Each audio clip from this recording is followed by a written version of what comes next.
The story begins as we see a massive search and rescue operation taking place deep within the dense woods of Boggy Creek and the surrounding Sulphur River bottoms.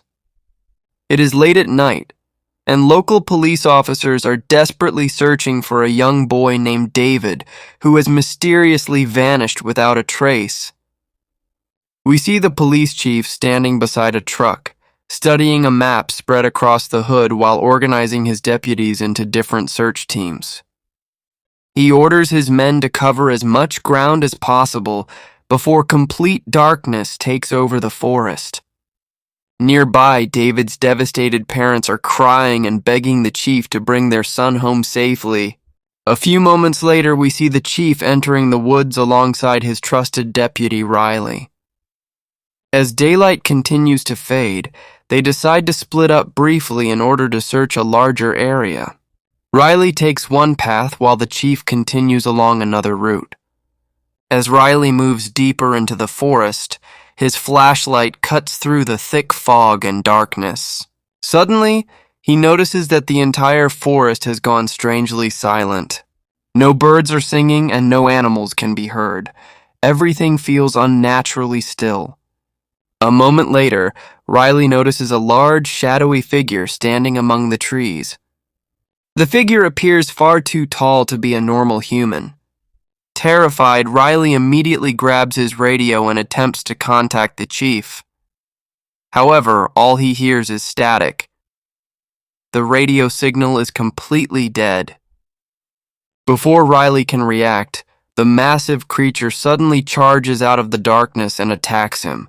His horrifying scream echoes through the forest. Seconds later, the woods become silent once again.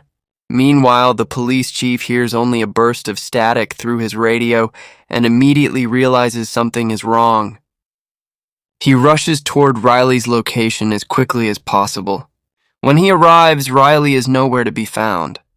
The only things left behind are a broken flashlight and a fresh trail of blood on the ground.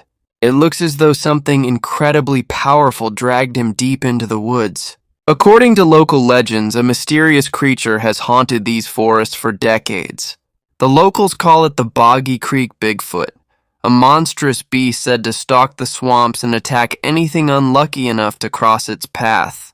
The story then shifts to a family gathering following the death of an elderly woman named Virginia. We see Virginia's daughter, Catherine, delivering an emotional speech during the funeral. She talks about how her mother's greatest wish was to see her broken family reunited once again. Suddenly, an unexpected guest arrives. We see Catherine's older brother, Joel, walking through the doors. Joel has been missing from the family's life for the last 5 years. His sudden appearance immediately angers his younger brother, Donnie. Donnie confronts Joel in front of everyone and accuses him of abandoning the family after their father's death. He reminds Joel that their mother suffered through years of cancer treatments, while Joel never once came home. The argument quickly becomes heated, but Catherine steps between them and manages to calm the situation. Shortly afterward, the family's attorney gathers the siblings into a private room. There, she reads Virginia's final will and reveals her last request. Virginia wanted her children to travel together to the family's old mountain cabin and spend a weekend repairing their damaged relationship. Wanting to honor their mother's final wish, Catherine, Joel, Donnie, and Donnie's girlfriend Sharon decide to make the trip together. However, none of them realize that this journey is about to become the most terrifying experience of their lives.